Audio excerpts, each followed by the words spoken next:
Hello and welcome to Newsclick. Today we are going to discuss about the impact of BJP's victory on Indian economy. To discuss the issue, we have with us eminent economist Professor Prabhat Patnaik. Welcome to Newsclick, Professor Patnaik. So the majority that BJP has got in Uttar Pradesh and Uttarakhand. So what impact is it going to have on the Indian economy in terms of bringing different bills, because they might soon get a majority in Rajya Sabha as well? Yes, the first thing is that it is being interpreted as if it's a victory of demonetization, as if demonetization was a wise step. That is not true at all, because firstly we must not forget that this is the size of the victory is because of the first past the post.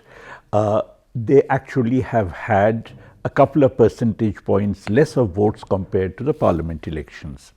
So one can actually say that the kind of polarization based on communal considerations which had characterized the parliament election and given them such a high percentage of votes, that has to some extent dissipated but not sufficiently.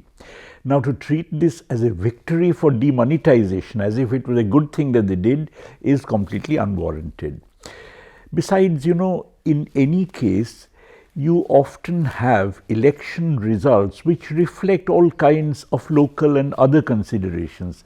A classic case that comes to my mind is that Margaret Thatcher won a famous victory when there were 3 million people unemployed in Britain because of the Falklands War. Now you cannot say that therefore people wanted 3 million people unemployed. So one has to look at it that way. I would say that while they are interpreting that demonetization therefore paid off, I think demonetization was really more a shock and awe tactics. It has had a very disastrous effect on the economy, which is not yet over, which is going to continue. And if they, on the basis of this, infer that demonetization has succeeded and thereby adopt more similar kind of bravado measures, in that case that is actually going to bring the economy to serious grief.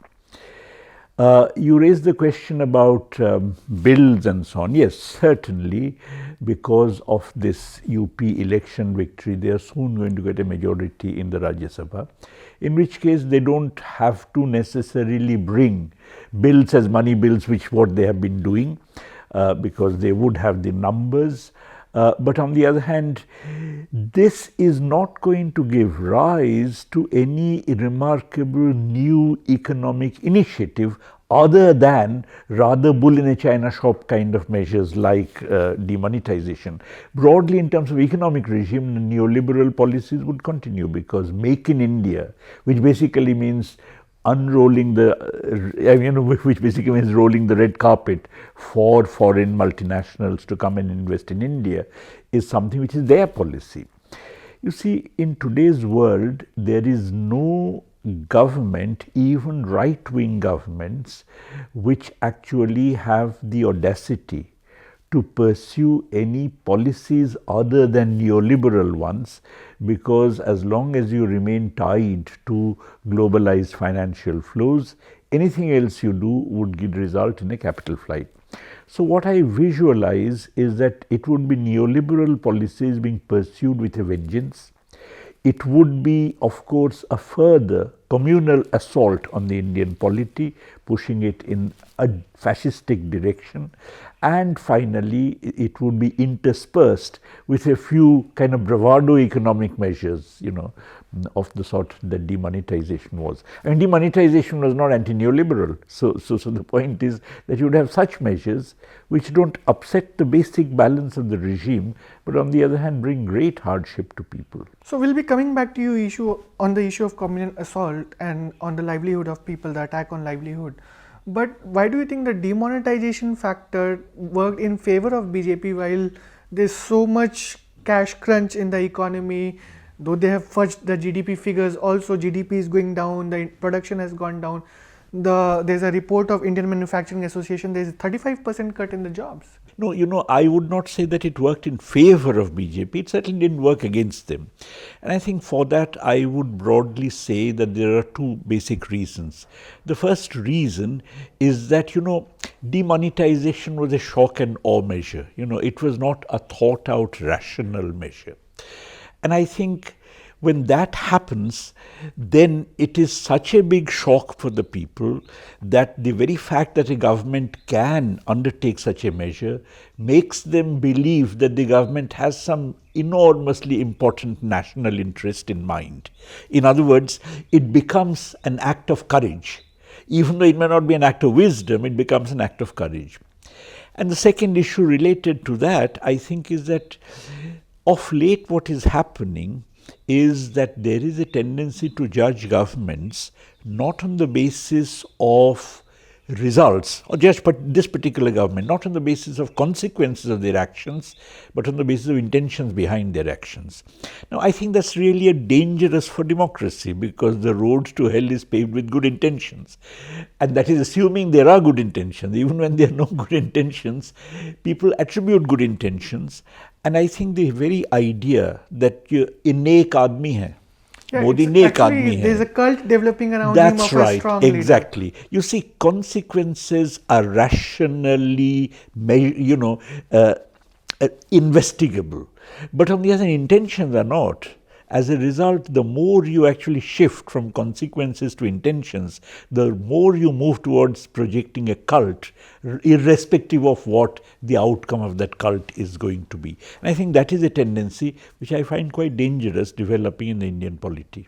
So, Professor Patnaik, can you throw some light on what sort of changes they might bring in different bills? What sort of bill they might introduce in now Parliament, given that the GST is pending? Yes, the first thing that I want to say is about the GST. Now, the GST has actually, in fact, it's a very good example of how the government is not going to go beyond the confines of neoliberalism. On the contrary, GST has been planned by the preceding government.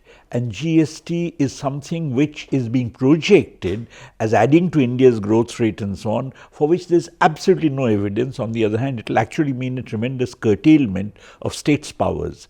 When we look at the government, we think in terms of the effect of its economic measures like demonetization.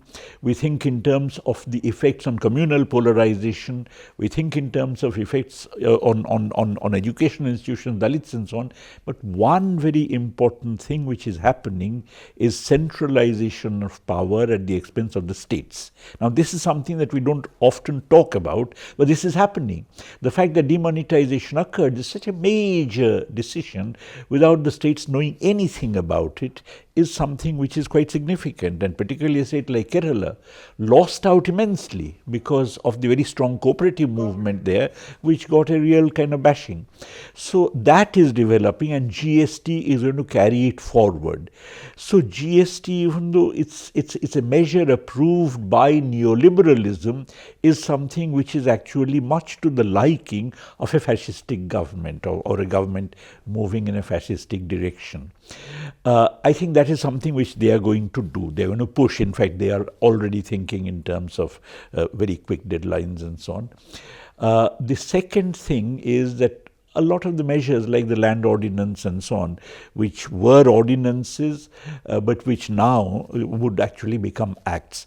Altogether, I think the impact of this victory would be to hasten the consolidation of a neoliberal regime, and to counterbalance it by talking about nationalism, by talking about anti-national elements, by actually ruthlessly suppressing states' rights, by ruthlessly suppressing the resistance that has built up in Kashmir, and talking about cultural nationalism, Hindutva, and so on. So you will have hastened neoliberal reforms together with centralized polity and intolerance of dissent. You've pointed out two very important things. One is attack on educational institutions. We have seen 83% seat cuts in JNU now. Then the other is appointment of a hardliner like Yogi Adityanath as chief minister. What message does BJP want to give by that?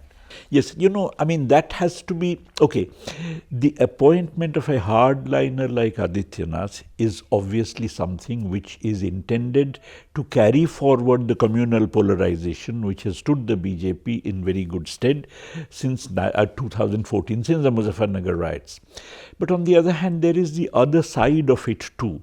You see that to my mind, this brazen decision can also be seen as some sort of a beginning of a decline in the BJP's fortunes, because no matter what its implications in the short run, you cannot run a state like UP with a chief minister like Adityanath. I mean, it is impossible to run a modern polity on the basis of ideas which are so divisive and so antiquated as those that Adityanath professes. So sooner or later, this contradiction is going to manifest itself, is going to alienate the entire intelligentsia, which is already quite alienated from them, and in the process, it is actually going to also spell a decline in the BJP's fortunes in the medium to long run. In the short run, what impact it has is something which is different. But it also might have an impact on, I mean, the way they have projected in their manifesto closing out the slaughterhouses. So the two sections that is going to be most impacted by it is the minority community and Dalits. And also educational institutions, students. I think the promotion of irrationalism is the ideological basis for attacking minorities, Dalits, communal polarization and so on. And the very fact of putting a yogi with those kinds of ideas as the chief minister is an enormous signal that irrationalism is now going to be promoted in India's biggest state. Thanks a lot, Professor Patnaik, and as these things proceed, we'll be coming back to you on such issues. Thanks a lot. Thank you. Thank you for watching Newsclick.